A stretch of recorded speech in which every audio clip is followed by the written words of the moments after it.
Hello guys, good evening everyone. This is Azad. We will discuss about polity. और आज हम एक नए चैप्टर की शुरुआत कर रहे हैं, वो है प्रियम्बल, प्रस्तावना, है ना। वैसे तो आप लोगों ने कई बार प्रस्तावना को पढ़ लिया होगा, लेकिन हमारे एग्जाम के पॉइंट ऑफ व्यू से प्रस्तावना को किस तरीके से पढ़ा जाना चाहिए, कौन कौन सी चीजें हैं जिन्हें हमें प्रस्तावना में ध्यान रखना चाहिए, जहां से बार बार प्रीलिम्स में, मेंस में क्वेश्चन बनते हैं, है ना। और आपको एक आम नागरिक होने के नाते अपने संविधान की प्रस्तावना तो पता ही होनी चाहिए। इसलिए प्रस्तावना को पढ़ना तो आपकी नैतिक जिम्मेदारी है। आपके एग्जाम में तो आएगा ही, वो तो बाई प्रोडक्ट है, लेकिन आप एक नागरिक होने के नाते भारत के संविधान की प्रस्तावना को जाने, ये बहुत जरूरी है। वैसे आज राखी का त्योहार है। आप सभी लोगों को रक्षाबंधन की बहुत बहुत शुभकामनाएं, बहुत सारी बधाइयां। ये भाई बहन के एक अटूट बंधन का पवित्र त्योहार है। इस पर उम्मीद है कि आप सभी लोग बड़े हर्षोल्लास के साथ में अपने घर पर राखी बंधन या अपनी बहन से राखी बंधवा रहे होंगे या बंधवा चुके होंगे। खैर, हम अपने टॉपिक की बात करते हैं, प्रस्तावना। चूंकि प्रस्तावना पर अब आप जब पीवाईक्यू देखेंगे तो आपको बहुत सारे क्वेश्चन मिल जाएंगे, लेकिन एक चीज ध्यान रखिए, प्रस्तावना पर जहां से क्वेश्चन बनते हैं वो एरिया ज्यादा बड़ा नहीं है, वो एरिया बहुत छोटा है। आप जैसे मैंने आपको थोड़े दिन पहले पीवाईक्यू करवाए थे प्रीलिम्स वाले, आप उन्हें देखोगे तो आपको देख के ही पता लग जाएगा कि प्रियम्बल का चैप्टर अपने आप में छोटा है, लेकिन उस छोटे चैप्टर में भी क्वेश्चन कुछ ही जगह हैं जहां से बनते हैं। सेम मेंस में भी है। मेंस का पीवाईक्यू देखिए आप, तो मेंस का पीवाईक्यू देख के भी आपको एक अनुमान हो जाएगा कि क्वेश्चन पूरे में से नहीं बनते हैं, क्वेश्चन की तो कुछ थीम है डिसाइडेड, वहीं से क्वेश्चन बनते हैं, है ना। चलिए, तो सबसे पहले हम कोशिश करते हैं कि प्रियम्बल को एक बार पढ़ लिया जाए।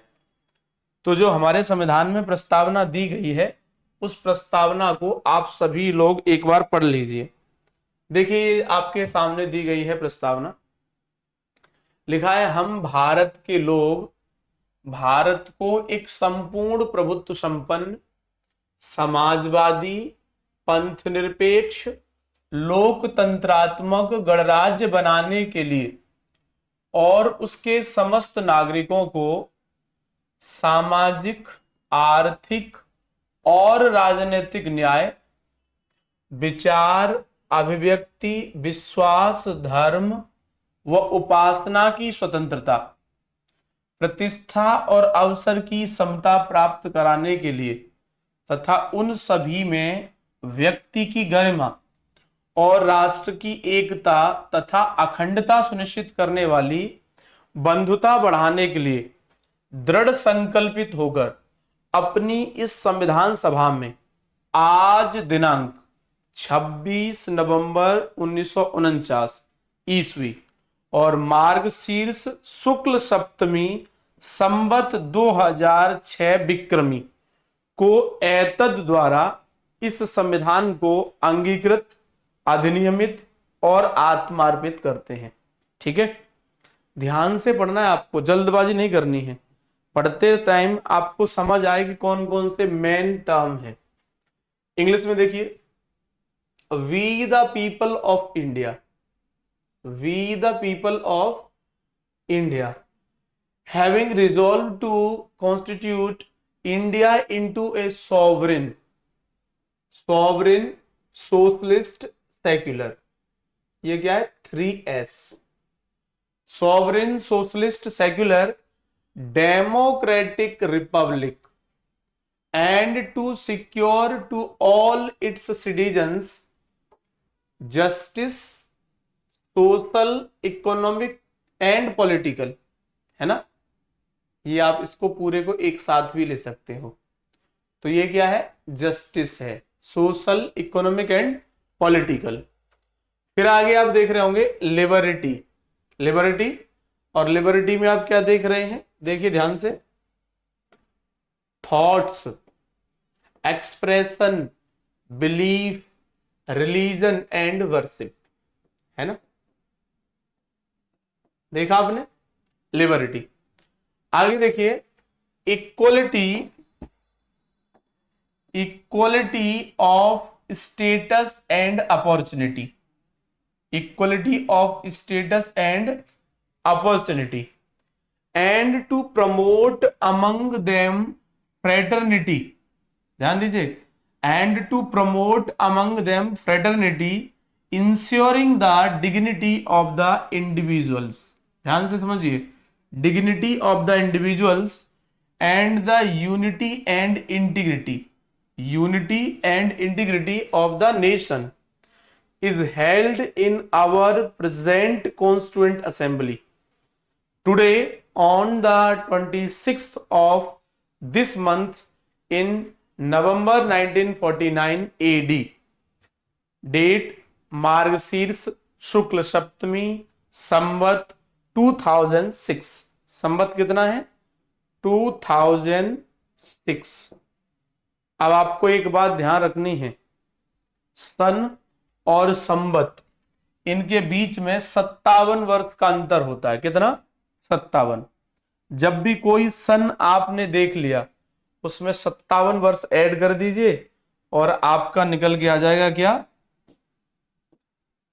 संवत। जैसे आप अपना कोई डेट ऑफ बर्थ बताइए, आप में से किसी का date of birth, date of year बताइए, मतलब कौन से वर्ष में जन्म हुआ है, कोई भी बता दीजिए। आप लोग तो जेनजी टाइप के हैं मैक्सिमम, तो 2002 के बाद की जो आपकी डीओबी है उसमें बताइए।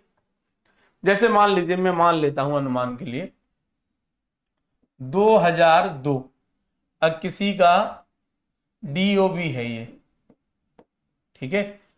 अब इसमें 57 ऐड कर दीजिए, 57, तो 9502। अब इस पर्सन को जिसकी डेट ऑफ ईयर 2002 है, उसे बताना हो कि संवत में आप कब पैदा हुए थे, संवत, तो ये बता पाएगा, इजीली बता पाएगा, संवत 2059 में मैं पैदा हुआ, ठीक है। ऐसे ही जो हमारा संविधान जो है जब लागू हुआ है, सॉरी संविधान जब बनकर तैयार हुआ है तो वो 1949 है, 1949।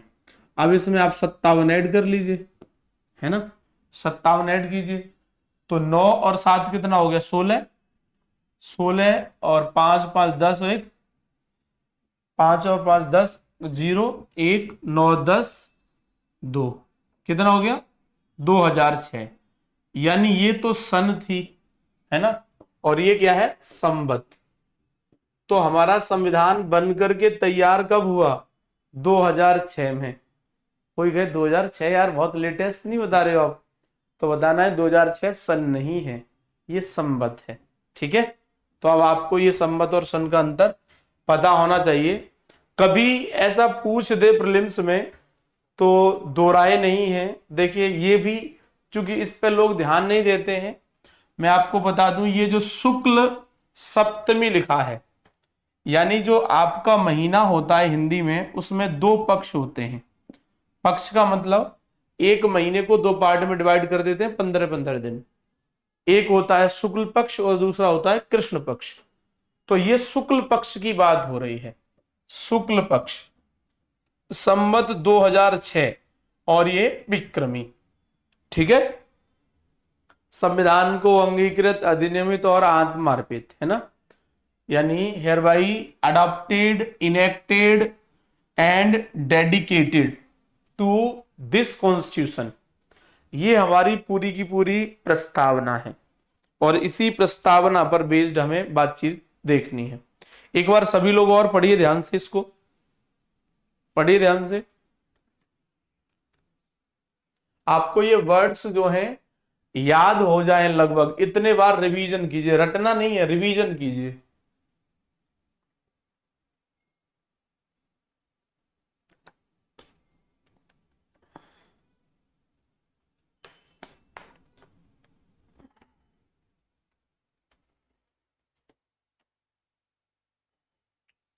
देख लिया। अब इसके ऑपरेशन की बातचीत करते हैं कि वास्तव में इसमें कहां पे क्या चीज दी है, उसे आप कैसे समझें। दिया हुआ है the basics of the preamble, है ना, जो प्रस्तावना है हमारी, इसकी मूल बातें जिन पर हमें चर्चा करनी है। जैसे आगे पहले लिखा हुआ है कि संविधान की प्रस्तावना एक भूमिका या परिचय है जो संविधान के मार्गदर्शक उद्देश्य, सिद्धांतों और दर्शन को निर्धारित करती है। ठीक है, संविधान के मार्गदर्शक उद्देश्य, सिद्धांत और दर्शन को निर्धारित करती है। कौन करता है? प्रियम्बल। तो ये इस पर बेस्ड क्वेश्चन पूछे गए कई बार प्रीलिम्स में कि संविधान का मार्गदर्शक उद्देश्य कहां दिखता है हमें, तो आंसर प्रियम्बल। हमें संविधान के सिद्धांत और दर्शन कहां दिखाई देते हैं, तो प्रस्तावना में। अगला लिखा है, प्रस्तावना में संविधान सभा की भव्य और महान दृष्टि शामिल है। जो प्रस्तावना में बातें लिखी गई हैं वो किसको दर्शाती हैं? संविधान सभा को। तो इसलिए संविधान सभा की भव्य और महान दृष्टि हमें कहां देखने को मिलती है? यहीं पे। उसके अलावा संविधान के संस्थापकों के सपनों और आकांक्षाओं को दर्शाती है। जो संविधान के संस्थापक हैं, संस्थापकों के सपनों और आकांक्षाओं को यह दर्शाती है कि संस्थापक एक्चुअली हमारे संविधान को लेकर के क्या सपना देख रहे थे, क्या लक्ष्य निर्धारित कर रहे थे, क्या उद्देश्य जो है निर्धारित कर रहे थे। ठीक है, उनकी क्या आकांक्षा थी, है ना, एक्सपेक्टेशन। आगे आप देखते हैं और आपने पढ़ा भी है, उद्देश्य प्रस्ताव, है ना, ऑब्जेक्टिव रिजोल्यूशन दिसंबर 13 1946 यानी 13 दिसंबर 1946 serves as the blueprint of the preamble. ध्यान से समझिएगा, कभी आपसे पूछा जाए what is the blueprint of the preamble, है ना, तो आपको बताना होगा कि प्रियम्बल का ब्लूप्रिंट क्या है? Objective resolution.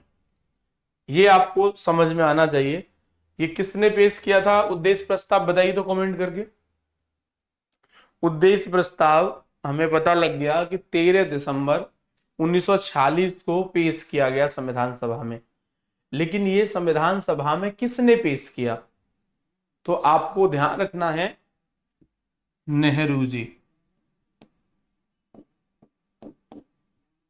नेहरू जी, है ना, 13 दिसंबर। आगे देखिए, अमेरिकी संविधान प्रस्तावना के साथ शुरू होने वाला पहला संविधान था। ये आपको ध्यान रखना है कि अमेरिका के संविधान में सबसे पहले प्रस्तावना को शामिल किया गया था।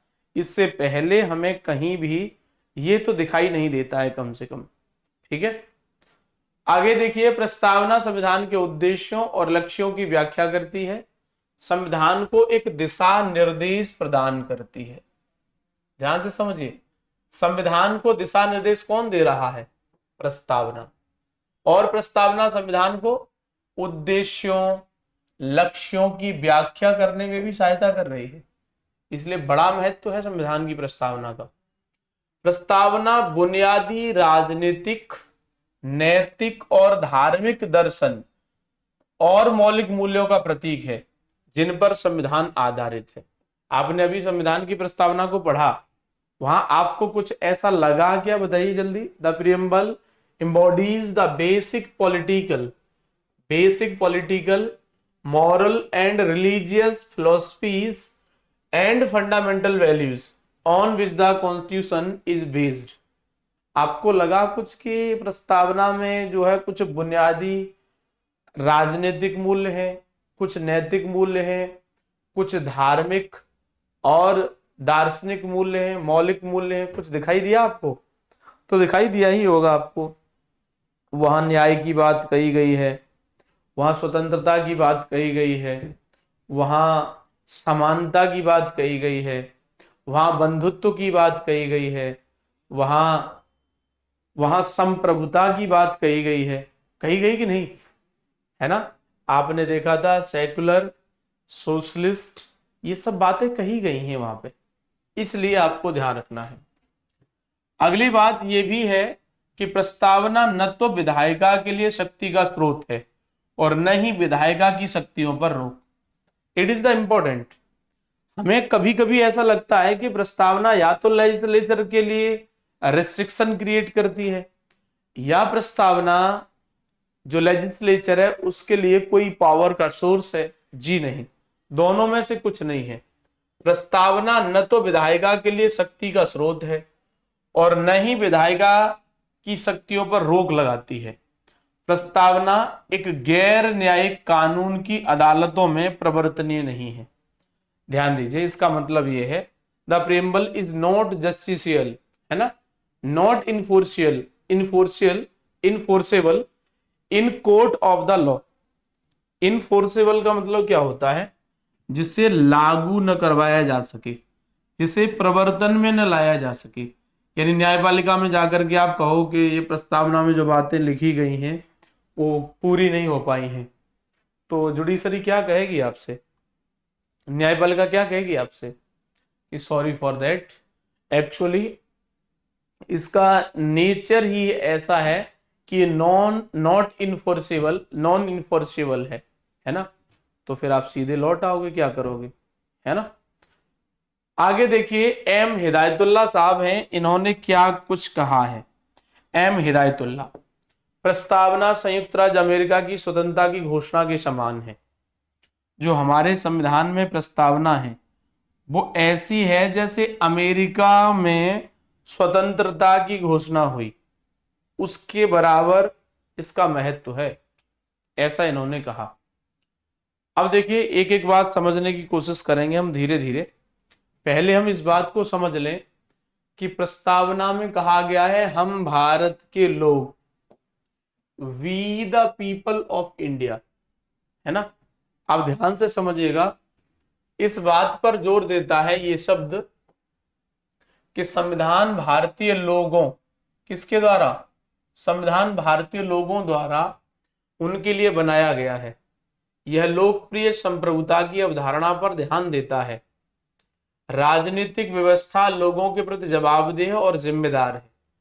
ध्यान से ये समझना है आपको, यानी ये लोकप्रिय संप्रभुता की अवधारणा पर ध्यान देता है।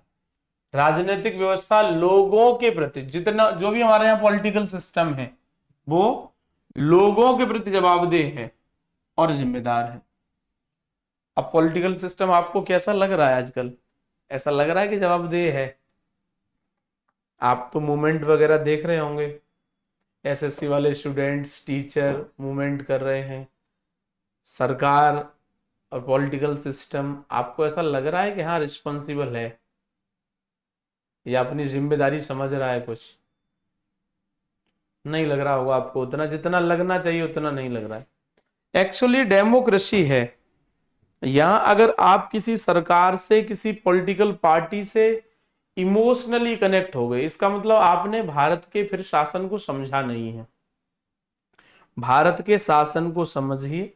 भारत के शासन की मुख्य बात और अच्छी बात यह है कि हाँ, जब भी आपको असंतुष्टि दिखे शासन से, सरकार से, तब आप अपना मत व्यक्त कर सकते हैं, ठीक है, ये आपको ध्यान रखना है।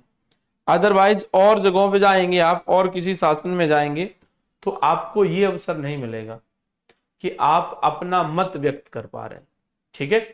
तो हम भारत के लोग, ये आपको ध्यान रखना है, ये राजनीतिक व्यवस्था को जिम्मेदार बनाता है। अब जब आप मोटी मोटा प्रस्तावना को पढ़ चुके हैं तो प्रस्तावना के बारे में आपको कुछ जानकारी मिलती है। आपने पढ़ा है वहीं से कुछ जानकारी आपको मिलती है। जैसे प्रस्तावना को आपने पढ़ा तो वहां से जानकारी ये मिलेगी कि संविधान के अधिकार का स्रोत, संविधान में जो अधिकार का स्रोत है या शक्ति का स्रोत है, शक्ति का स्रोत भी कह सकते हैं, शक्ति का स्रोत, तो कौन है वो शक्ति का स्रोत?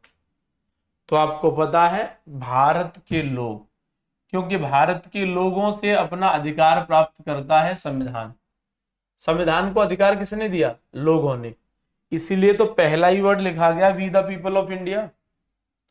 आगे देखिए, भारतीय राज्य की प्रकृति, है ना, नेचर ऑफ द स्टेट। देखिए ध्यान से, लिखा गया है यहां संप्रभु।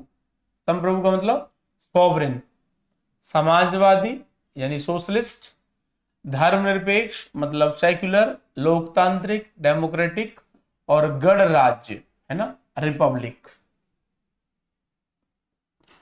है ना। आगे देखिए संविधान के उद्देश्य, संविधान के उद्देश्य बताए गए हैं।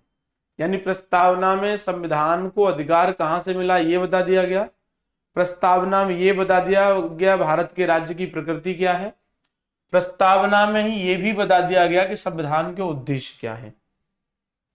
जैसे वहां पे दिया गया न्याय, और न्याय की ये धारणा रूस की क्रांति से प्रभावित है।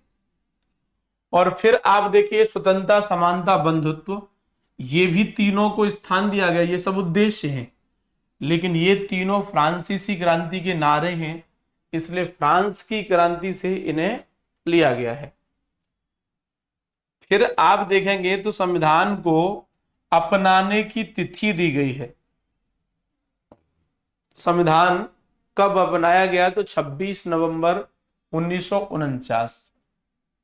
अपनाने से ज्यादा बेहतर सही शब्द होगा बनकर तैयार होना, है ना। यानी कब निर्माण हुआ,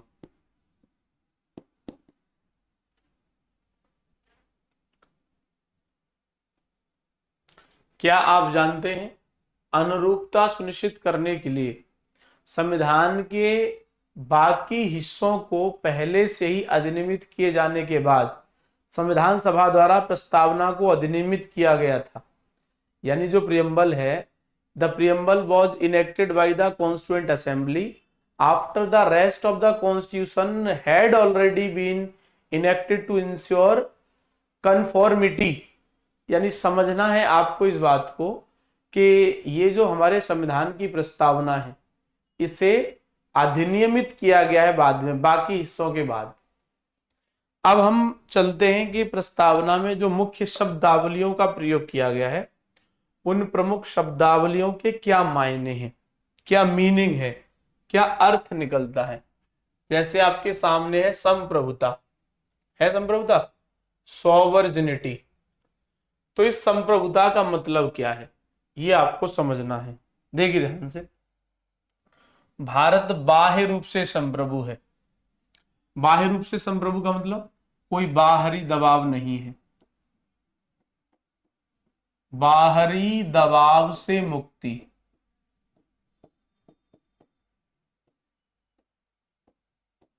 बाहरी दबाव से मुक्ति, है ना। और यहां आप देख रहे हैं किसी भी विदेशी शक्ति के नियंत्रण से मुक्ति, ये वही बात होगी जो आगे लिखा हुआ है। भारत आंतरिक रूप से संप्रभु है, मतलब किसी भी तरह के आंतरिक दबाव से मुक्ति। मतलब मैं आपको बताऊं सिंपल लैंग्वेज में कि अगर डोनाल्ड ट्रंप चाहे, है ना, ट्रंप चाचा चाहें कि भारत के मामलों में इंटरफेयर कर पाए तो कर पाएंगे नहीं, क्योंकि भारत संप्रभु है। अब भारत के अंदर ही है कोई व्यक्ति, मान लीजिए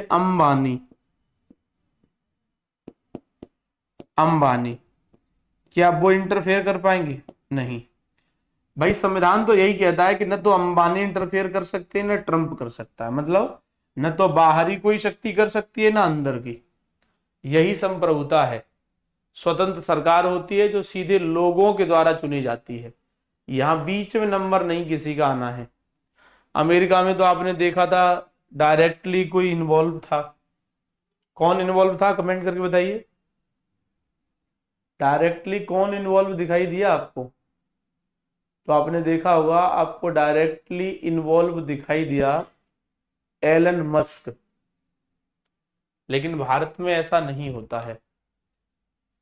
एक संप्रभु देश के रूप में भारत एक विदेशी क्षेत्र का अधिग्रहण कर सकता है। हाँ, कोई बाहरी क्षेत्र हमारे देश में आकर मिलना चाहता है तो हम उसका एक्विजिशन कर सकते हैं, एक्वायर कर सकते हैं, है ना, या किसी अन्य देश को कोई हिस्सा दे सकता है। भारत का अपना ही ये निर्णय होगा, किसी दूसरे के निर्णय से हम ये नहीं चलेंगे, ठीक है। फिर आप देखिए जो हमारे कॉन्स्टिट्यूशन में वर्ड दिया गया है सोशलिस्ट, समाजवादी दिया गया है सोशलिस्ट। अब आपको लग रहा होगा कि ये सोशलिस्ट वर्ड हमारे संविधान निर्माताओं ने लिखा है।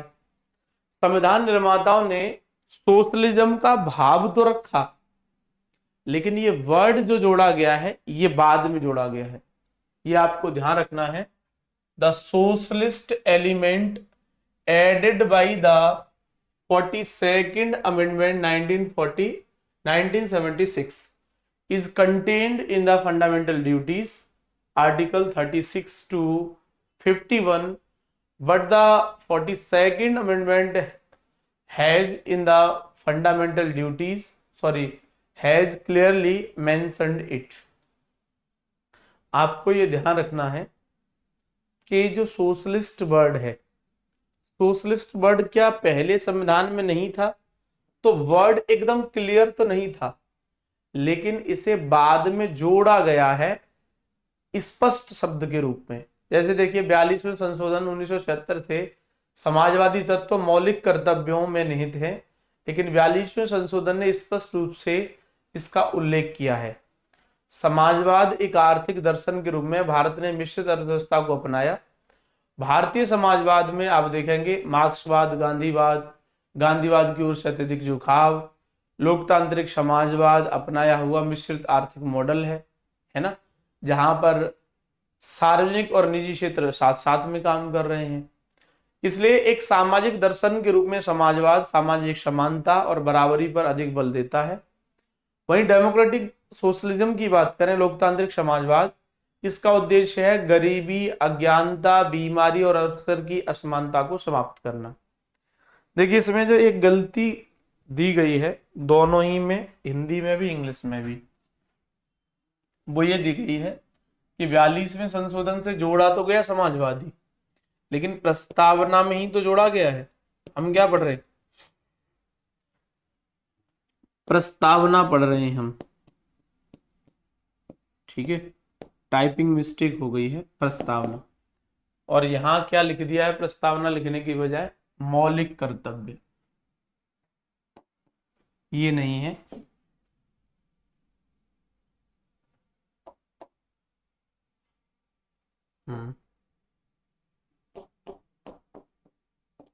प्रियम्बल की बात है, ठीक है। तो आपको ये पता लग गया प्रस्तावना के बारे में। आपको प्रस्तावना के बारे में पता लगा कि प्रस्तावना में समाजवादी शब्द जो दिया है, तो समाजवाद का अर्थ क्या है? एक आर्थिक दर्शन के रूप में भारत ने मिश्रित अर्थव्यवस्था अपनाई है। और मिश्रित का मतलब क्या है? कि जहां पर हमें गांधीवाद और मार्क्सवाद इनका मिश्रित रूप दिखाई दे रहा है, हमारे यहाँ सार्वजनिक और निजी क्षेत्र दोनों का मिश्रित रूप दिखाई दे रहा है, इसलिए हमारे यहाँ मिक्स्ड मॉडल को अपनाया गया है। हमारे यहाँ सामाजिक दर्शन के रूप में समाजवाद, सामाजिक समानता, इन सब पर फोकस किया जाता है। लेकिन सबसे जो बड़ी बात है वो है लोकतांत्रिक समाजवाद। और लोकतांत्रिक समाजवाद जो गरीबी, असमानता, अज्ञानता, बीमारी, अवसर की असमानता, इन सब को समाप्त करने के लिए प्रयास करती है लोकतांत्रिक समाजवाद, ठीक है। आगे देखिए आप, अगला वर्ड है धर्मनिरपेक्ष, मतलब सेक्युलर। तो देखेंगे आप, जैसे अभी आपने देखा समाजवाद जैसे जोड़ा गया है, वैसे ही ये शब्द भी जोड़ा गया है। आप देख लीजिए धर्मनिरपेक्ष जो शब्द आपके सामने लिखा हुआ है, इसे आप देखेंगे तो आपको खुद ही जान पड़ेगा। यहाँ लिखा हुआ है कि 42वें संशोधन 1976 द्वारा इसे जोड़ा गया है ना। देखिए सर्वोच्च न्यायालय 1974, और यहाँ 25 से 28 में धर्मनिरपेक्ष राज्य का निहित रूप से उल्लेख किया गया था। यानी हमारे संविधान में ऐसा नहीं था कि समाजवादी शब्द जोड़ा गया, उससे पहले समाजवाद की भावना नहीं थी, समाजवाद की भावना। और जब तक धर्मनिरपेक्ष शब्द नहीं जोड़ा गया था तब तक धर्मनिरपेक्ष या सेकुलरिज्म की भावना नहीं थी, वो भी थी। तो धर्मनिरपेक्ष जो शब्द जोड़ा गया है, इससे पहले भी आप जब हमारे फंडामेंटल राइट्स को देखते हैं तो वहां धार्मिक स्वतंत्रता के बारे में बात की गई है ना। तो वहां बात आप देखोगे तो 25 से 28 के बीच में आपको धर्मनिरपेक्ष एक स्वरूप ही देखने को मिलेगा। उसके अतिरिक्त भारत में सकारात्मक धर्मनिरपेक्षता की बात होती है ना। पॉजिटिव सेकुलरिज्म, यानी सकारात्मक धर्मनिरपेक्षता का आशय है कि राज्य का अपना कोई धर्म नहीं होगा और सभी व्यक्तियों को अंतरात्मा की स्वतंत्रता, अपनी पसंद के धर्म को मानने, उसकी प्रैक्टिस करने, अभ्यास करने और प्रचार करने का समान अधिकार है। ये हमारे सुप्रीम कोर्ट ने कहा एसआर बम्बई केस में, है ना। एसआर बम्बई बनाम अन्य एसआर बम्बई और अन्य बनाम भारत संघ, ये केस था। इसमें कहा कि हमारे यहाँ जो सेकुलरिज्म है वो पॉजिटिव है, सकारात्मक धर्मनिरपेक्षता है। ठीक है। इसके अलावा आप देखेंगे सकारात्मक धर्मनिरपेक्षता के अलावा संवैधानिक आधार, तो आपको धर्मनिरपेक्षता के आधार में एक तो प्रस्तावना मिल गई भाई, है ना, शब्द जुड़ा हुआ है स्पेशली। फिर आप देखेंगे आर्टिकल 14 विधि के समक्ष क्षमता, तो जब सबको समान रखा गया है कानून की नजर में तो धर्म के आधार पर कोई भेदभाव नहीं हो पाएगा, इसलिए वो भी धर्मनिरपेक्षता के अंतर्गत। 15 में कहा गया है कि जात, धर्म, लिंग, वंश, जन्म स्थान, है ना, विभेद से संरक्षण इनके आधार पे। ऐसे 16 में सरकारी नौकरियों में ये आधारों पर विभेद से संरक्षण है। 25 से 28 में प्रॉपर दिया ही है धार्मिक आजादी। और फिर आप देखेंगे 29-30, है ना, संस्कृति और शिक्षा संबंधी अधिकार। फिर आर्टिकल 44 को आप जानते हैं समान नागरिक संहिता, 325 भी इसी से जुड़ा हुआ है, क्योंकि 325 के बाद आता है 326 और 326 में फिर आप देखते हैं अपने वोटिंग राइट्स वगैरह।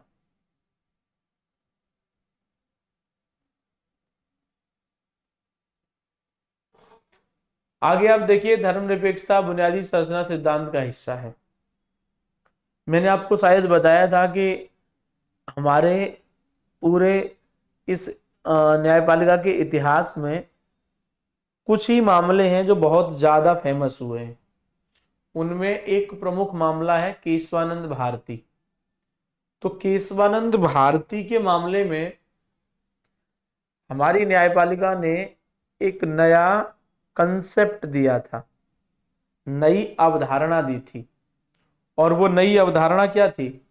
नई अवधारणा थी बेसिक स्ट्रक्चर की, है ना, आधारभूत ढांचा या बुनियादी ढांचा। तो ये जो वर्ड है सेकुलरिज्म, ये बुनियादी ढांचा है, ये ध्यान रखिए। मतलब इसके मामले में न्यायपालिका हस्तक्षेप नहीं कर सकती, सॉरी पार्लियामेंट हस्तक्षेप नहीं कर सकती। यानी जो बुनियादी ढांचा हो गया सेकुलर, मतलब कह सकते हैं कि बेसिक स्ट्रक्चर हो गया, उसमें पार्लियामेंट अपना इंटरफेयर नहीं कर सकती, ये यहाँ पे उस पर रोक लग जाती है। ठीक है, तो ये बहुत बड़ी बात है, आपको सबको ध्यान रखनी है।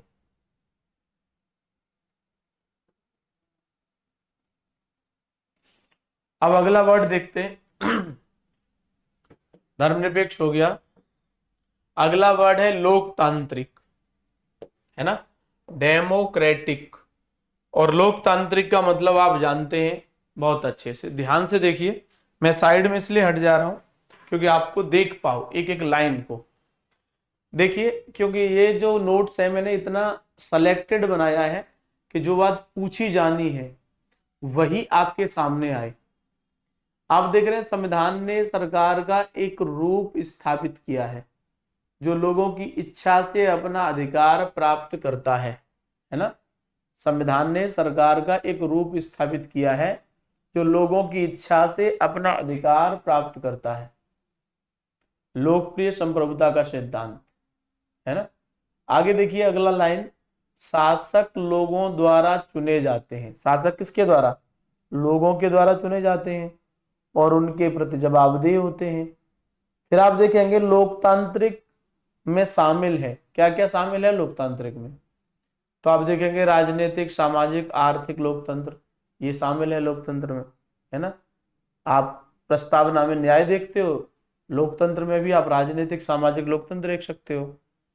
फिर आप देखते हो राजनीतिक लोकतंत्र तब तक कायम नहीं रह सकता जब तक कि वह सामाजिक लोकतंत्र की बुनियाद में न हो। इसके अतिरिक्त आप देखोगे हमारे यहाँ कोशिश की जाती है कि राजनीतिक लोकतंत्र के आधार पर ही सारा काम कर लिया जाए, लेकिन यहाँ क्या लिखा है, एनसीईआरटी की लाइन है ये। डॉक्टर अंबेडकर भी इस पक्ष में बहुत सारी बातें कहते थे। तो राजनीतिक लोकतंत्र अब तक कायम नहीं रह सकता जब तक कि सामाजिक लोकतंत्र की बुनियाद में न हो। मतलब जब सामाजिक लोकतंत्र उसका बेसिक स्ट्रक्चर बनेगा तब पॉलिटिकल डेमोक्रेसी स्टेब्लिश हो पाएगी, है ना। यानी आपको ध्यान रखना है कि अगर हम ये वृक्ष बना रहे हैं, इट इज ए प्लांट, और हम चाह रहे हैं कि इस वृक्ष की बहुत छाया हो, ये वृक्ष फल फूल दे, तो ये जो जड़ है इट इज बेसिक स्ट्रक्चर। तो ये जड़ क्या है, जैसे ये वृक्ष पूरा क्या है, लोकतंत्र है, तो इस लोकतंत्र में ये जो लोकतंत्र है जड़, तो ये क्या है, सामाजिक लोकतंत्र। और तब हम देख पाएंगे कि ये राजनीतिक लोकतंत्र है।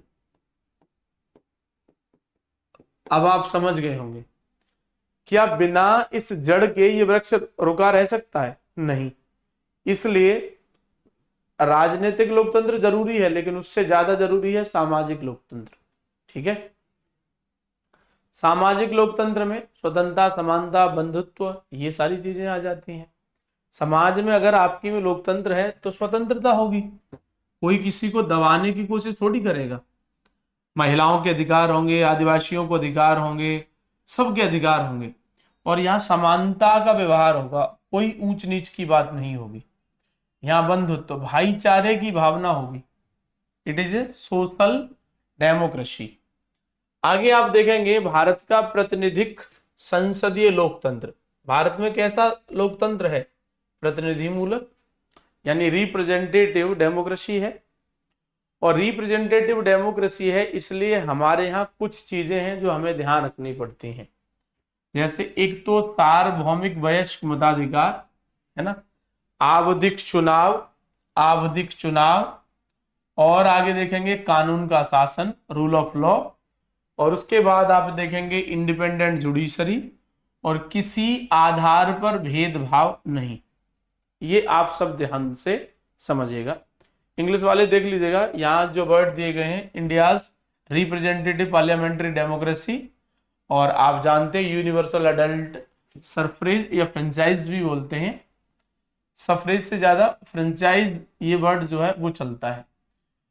Periodic elections, rule of law, independent judiciary, no discrimination on any ground. ठीक है, आपको ये बात पता लगी भारत के लोकतंत्र के रूप में। लेकिन जब हमें पता लगे कि कहीं डायरेक्ट डेमोक्रेसी है, डायरेक्ट डेमोक्रेसी मतलब डीडी, तो प्रत्यक्ष लोकतंत्र के साधन के संबंध में हमें कुछ पढ़ना चाहिए। जैसे मत संग्रह, है ना, मत संग्रह, इंग्लिश वाले में वर्ड दिया गया रेफरेंडम। रेफरेंडम, तो रेफरेंडम को कहीं कहीं पर क्या कहते हैं? जनमत।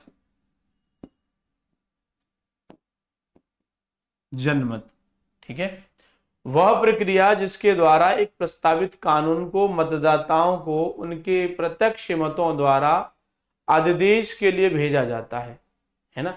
लोगों से उनके ओपिनियंस जानना कि वो एक्चुअली क्या चाहते हैं। फिर आप देखेंगे पहल, इनिशिएटिव। एनसीईआरटी में ये सारी चीजें दी गई और मैंने पढ़ाई भी है।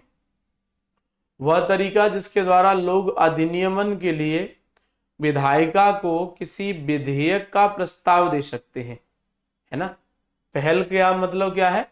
ये एक तरीका है जिससे लोग अधिनियमन के लिए, अधिनियमन का मतलब कानून बनवाने के लिए, लॉ बनवाने के लिए, विधायिका यानी लेजिस्लेचर को किसी विधेयक का प्रस्ताव दे सकते हैं।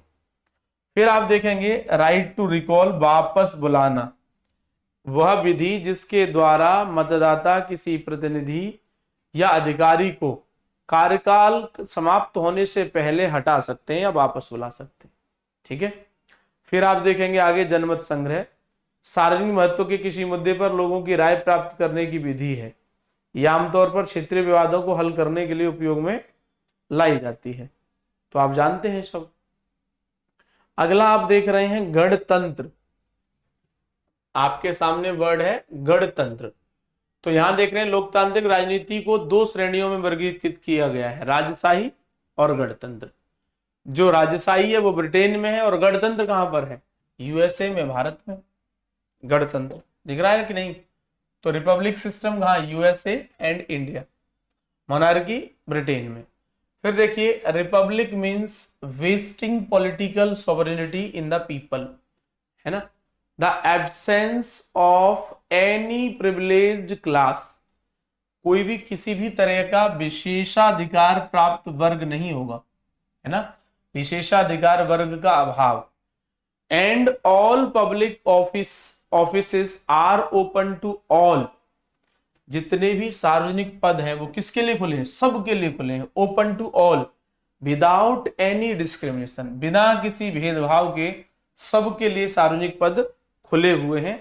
यहां किसी भी तरह का कोई डिस्क्रिमिनेशन नहीं है। फिर आप देखेंगे प्रजातांत्रिक गणराज्य, राज्य के निर्वाचित मुखिया प्रत्यक्ष या अप्रत्यक्ष रूप से एक निश्चित कार्यकाल के लिए। प्रजातांत्रिक गणराज्य की बात हो रही है। डेमोक्रेटिक रिपब्लिक, इसका मतलब क्या है कि हेड ऑफ द स्टेट जो होगा, राज्य का निर्वाचित मुखिया, हेड ऑफ द स्टेट कैसा होगा? निर्वाचित यानी इलेक्टेड, है ना, चाहे वो डायरेक्ट इलेक्टेड हो या इनडायरेक्ट हो, लेकिन होगा इलेक्टेड ही। और एक उसका निश्चित कार्यकाल होगा।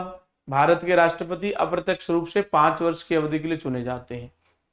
भारतीय गणराज्य राज्य के प्रमुख अप्रत्यक्ष रूप से चुने जाते हैं। आर्टिकल 54 में 55 में आप देखोगे तो इनके इलेक्शन के संबंध में आपको बातें पता चल जाएंगी। अगला वर्ड दिया गया है स्वतंत्रता, है ना, स्वतंत्रता। तो समझने की जरूरत है आपको इसको भी। फ्रांस की क्रांति में आपने देखा स्वतंत्रता, समानता, बंधुत्व ये शब्द प्रयोग किए गए आदर्श के रूप में। तो यहां इसका संदर्भ है निजी व्यक्तित्व के विकास के लिए अवसर प्रदान करना। यह क्या है? स्वतंत्रता का एक पहलू है। निजी व्यक्तित्व, पर्सनैलिटी का डेवलपमेंट करना है। प्रस्तावना क्या सुरक्षित करती है? तो आपने देखा होगा स्वतंत्रता के लिए अभिव्यक्ति, विश्वास, उपासना और पूजा की स्वतंत्रता। स्वतंत्रता का अर्थ ये नहीं है जो पसंद है उसे करने का लाइसेंस मिल जाए। जो पसंद है वो करने का लाइसेंस स्वतंत्रता है क्या? नहीं भाई, जो पसंद है, कल को आप तो परमाणु बम घर बनाओगे, पता लगेगा कि आपको जो पसंद है वो है गांजा, अफीम, चरस, सर हम तो इसी का व्यापार करेंगे, तो ये थोड़ी चल जाएगा। तो हमारे यहाँ ऐसी आजादी नहीं है कि जो पसंद है उसे करने का लाइसेंस नहीं। संविधान में वर्णित सीमाओं के भीतर प्रयोग करना, यानी कॉन्स्टिट्यूशन ने लिमिट डिसाइड की है, उस लिमिट में, दायरे में रह के काम करना स्वतंत्रता है। ठीक है। प्रस्तावना और मौलिक अधिकारों में सुनिश्चित की गई स्वतंत्रता अंतिम नहीं है, लेकिन योग्य जरूर है। सकारात्मक स्वतंत्रता, पॉजिटिव लिबर्टी, तो मान्यता है कि कोई केवल समाज में स्वतंत्र हो सकता है और इसके बाहर नहीं। इसलिए यह कार्य करने की संभावना है या इस तरह से कार्य करने का तथ्य है कि वह अपने जीवन को नियंत्रित कर सके और अपने मौलिक उद्देश्यों को प्राप्त कर सके। ठीक है। नकारात्मक स्वतंत्रता की बात हो रही है। सकारात्मक स्वतंत्रता के बाद हमें देखना है नकारात्मक स्वतंत्रता, है ना, नेगेटिव लिबर्टी। इसका संबंध अहस्तक्षेप के अनुल्लंघनीय क्षेत्र से है, न कि समाज की स्थिति से, अर्थात बाधाओं, अवरोधों या सीमाओं का न होना। ये क्या है? नेगेटिव है। पॉजिटिव में थोड़ा प्रमोट करना पड़ेगा, वो है। तो ये आपको ध्यान रखना है। फिर हमारे सामने है समानता। तो समानता को भी आपको समझना है। समानता क्या है? समाज के किसी भी वर्ग के लिए विशेषाधिकारों का अभाव। भाई समानता तब थोड़ी होगी कि मैं तो खा रहा हूं रोटी सब्जी, और सब्जी भी कैसी है, टिंडे भिंडी, ऐसा टाइप है।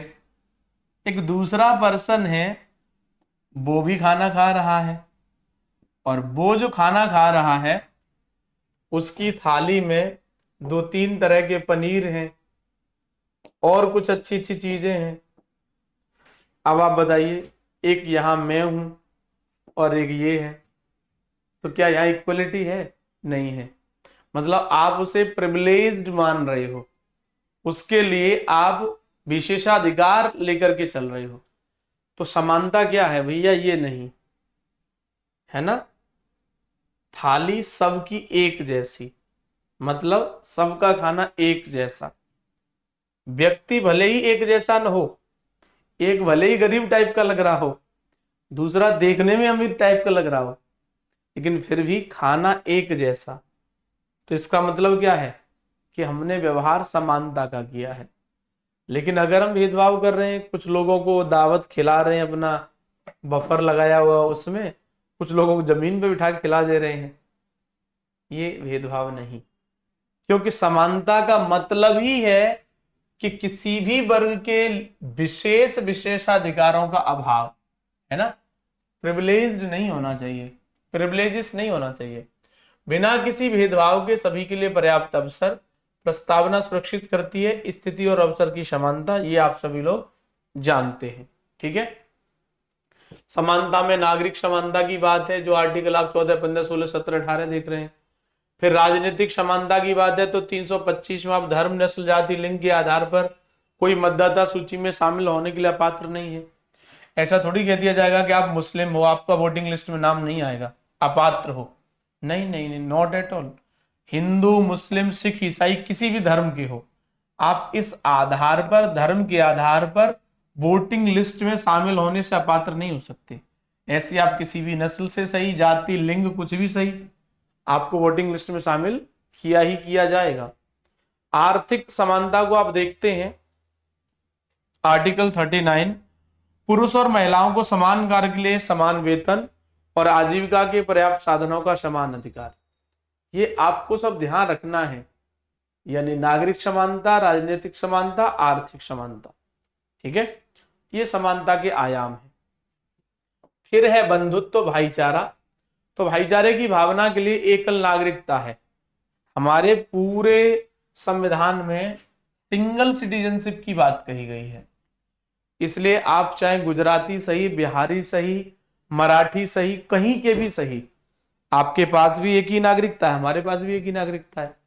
इसलिए हिंदू, मुस्लिम, सिख, ईसाई, हम चारों हैं भाई भाई। हमें ध्यान रखना है, भाईचारा है हमारे यहाँ। कोई ऐसा नहीं है कि गुजराती होना चाहिए, मराठी होना चाहिए, नहीं। गुजराती मराठी से ऊपर उठ करके भारतीय होना चाहिए, क्योंकि भारतीयता जो है वो भाईचारे की भावना का विकास करती है। फिर आप देखेंगे आर्टिकल 51(1) क में, तो वहां पे आपको मौलिक कर्तव्य में ये बातें लिखी दिखाई दे जाएंगी। धार्मिक, भाषाई, क्षेत्रीय, वर्गीय विविधताओं से ऊपर उठकर सद्भाव और सम्मान, भाईचारे की भावना को बढ़ावा देना। बंधुत्व में आप देखोगे व्यक्ति की गरिमा भी है और भारत की एकता, अखंडता भी है। ये सारी बातें कही गई हैं। ये बंधुत्व के बाद आप देखोगे तो एक वर्ड बहुत चलता रहता है। जो मेन मेन टर्म्स थे वो तो हमने सब देख लिए। अब हमें ये ध्यान रखना है, एक वर्ड चलता रहता है, यूनियन ऑफ ट्रिनिटी। तो ट्रिनिटी में कौन कौन है? Liberty, fraternity, equality. यानी ट्रिनिटी में लास्ट में जो है टी वाई जरूर आएगा। तो लिबर्टी, फ्रेटर्निटी और इक्वलिटी, स्वतंत्रता, समानता, बंधुत्व, यानी फ्रांस की क्रांति, फ्रांस से लिए गए हैं। यदि इनमें से किसी को भी दूसरे से अलग किया जाता है तो यह लोकतंत्र के उद्देश्य को विफल कर देगा। मतलब स्वतंत्रता जितनी जरूरी है उतनी ही समानता भी जरूरी है और उतना ही बंधुत्व भी जरूरी है, ये ध्यान रखना है। जैसे उदाहरण के तौर पे, समानता के बिना स्वतंत्रता बहुतों पर कुछ लोगों की सर्वोच्चता को जन्म देगी। यानी बहुत जो लोग होंगे उन पर कुछ लोग शासन करने लगेंगे अगर समानता नहीं है तो। क्योंकि स्वतंत्रता है तो सब भागेंगे, लेकिन समानता है नहीं तो फिर कौन जाएगा शासन में? जो लोग भेदभाव करके ऊपर पहुंच जाएंगे वो। स्वतंत्रता के बिना, स्वतंत्रता नहीं है, उसके बिना समानता व्यक्तिगत पहल को खत्म कर देगी। अब भाई हर व्यक्ति के पास स्वतंत्रता नहीं होगी, समानता है, तो फिर कौन आगे बढ़ेगा? कुछ एक लोग ऐसे होंगे जो व्यक्तिगत स्तर पर कुछ कर सकते थे, वो नहीं कर पाएंगे। या व्यक्ति की गरिमा के बारे में कुछ के मुंशी साहब जो है बात कर रहे थे, तो वो देखिए यह दर्शाता है कि संविधान न केवल भौतिक बेहतरी सुनिश्चित करता है, भौतिक बेहतरी और एक लोकतांत्रिक व्यवस्था को बनाए रखता है, बल्कि यह भी मानता है कि प्रत्येक व्यक्ति का व्यक्तित्व पवित्र है। ठीक है। प्रस्तावना का महत्व, यह भी आपको ध्यान रखना है कि हमारे प्रियम्बल का क्या महत्व है वास्तव में। तो एक महत्वपूर्ण मार्गदर्शक है और संविधान की सच्ची भावना की व्याख्या करने के लिए मार्गदर्शक रूप में कार्य करती है। इसके अलावा विधायी या कार्यकारी कार्रवाई की संवैधानिकता वैधता निर्धारित करने में मदद करती है। प्रस्तावना हमारे संप्रभु लोकतांत्रिक गणराज्य का भविष्य फल है, के मुंशी ने कहा था। ये प्रस्तावना में राजनीतिक, नैतिक और धार्मिक मौलिक मूल्यों का उल्लेख है जिन पर संविधान आधारित है। ये सब प्रस्तावना का महत्व ही तो है। देखिए हिदायतुल्लाह जी क्या कह रहे हैं, हमारे संविधान की आत्मा है जो हमारे राजनीतिक समाज के स्वरूप को निर्धारित करती है। हमारे राजनीतिक समाज के स्वरूप को निर्धारित करती है कौन? प्रस्तावना, क्योंकि ये हमारे संविधान की आत्मा है। इसमें एक गंभीर संकल्प है जिसे क्रांति के अलावा और कोई नहीं बदल सकता, है ना, ये ध्यान रखना है। एम हिदायतुल्लाह जी ने कहा है। प्रस्तावना में संशोधन आपको पता ही है, एक बार संशोधन हुआ है। पहले शुरुआत में प्रस्तावना में संशोधन नहीं हो रहा था, बेरूवाड़ी का केस आया था 1960 में, इसमें सुप्रीम कोर्ट ने कह दिया कि प्रस्तावना में संशोधन नहीं हो सकता। ठीक है। फिर इसके बाद से छोटे छोटे मामलों में सुप्रीम कोर्ट फिर इसी बात को दोहराता रहा। फिर जाकर के 1973 में एक मामला आता है, केशवानंद भारती का मामला 1973 में, और इसमें कहा सुप्रीम कोर्ट ने कि प्रस्तावना संविधान का भाग है, और जो संविधान का भाग है प्रस्तावना, तो आर्टिकल 368 के तहत संशोधन किया जा सकता है, ये कहा। ठीक है। किस मामले में कहा? केशवानंद भारती में, ये ध्यान रखिए। तो फिर जब संविधान का भाग बन गई प्रस्तावना, कहा तो फिर संविधान का भाग है तो उसमें संशोधन होगा, तो 42वां संशोधन किया गया, और 42वें संशोधन से 3 नए शब्द जोड़े गए, समाजवादी, धर्मनिरपेक्ष और अखंडता। एकता जो शब्द था उसकी जगह एकता और अखंडता। मूल प्रस्तावना ने राज्य को संप्रभु लोकतांत्रिक गणराज्य के रूप में वर्णित किया था। अब यह संप्रभु समाजवादी धर्मनिरपेक्ष लोकतांत्रिक गणराज्य पढ़ा जाता है। ठीक है, ये अंतर आ गया है। ये कुछ मामले हैं जो मैं आपको बता रहा था अभी, प्रस्तावना से जुड़े हुए केसेस। ठीक है। मुख्य परीक्षा के लिए प्रमुख वाक्यांश जिनका आप प्रयोग कर सकते हैं, जैसे ट्रिनिटी है ना, वितरणात्मक न्याय, ठीक है, सामाजिक आर्थिक राजनीतिक, लोकप्रिय संप्रभुता की अवधारणा, प्रस्तावना में मार्गदर्शक के रूप में न्यायिक व्याख्या के लिए, तो ऐसे शब्दों का आप प्रयोग करेंगे तो अच्छा रहेगा। ये 2021 में क्वेश्चन पूछा गया है, आप इसका उत्तर बता सकते हैं। 26 जनवरी 1950 को भारत की वास्तविक संवैधानिक स्थिति क्या थी? एक लोकतांत्रिक गणराज्य, एक संप्रभु लोकतांत्रिक गणराज्य, एक संप्रभु धर्मनिरपेक्ष लोकतांत्रिक गणराज्य। धर्मनिरपेक्ष बाद में जोड़ा गया 42वें संशोधन से, ये बात पूछी जा रही है शुरुआत की। समाजवादी धर्मनिरपेक्ष बाद में जोड़ा गया, इसलिए आंसर क्या होगा? 20। ऐसे अगला प्रश्न भी है आपके सामने 2020 में। संविधान की प्रस्तावना संविधान का हिस्सा है लेकिन इसका कोई कानूनी प्रभाव नहीं। संविधान का हिस्सा नहीं है, इसका कोई कानूनी प्रभाव भी नहीं है। संविधान का एक हिस्सा और किसी भी अन्य हिस्से के समान कानूनी प्रभाव। संविधान का एक हिस्सा लेकिन अन्य भागों की स्वतंत्रता के ऊपर कोई कानूनी प्रभाव नहीं, ये ध्यान रखना है।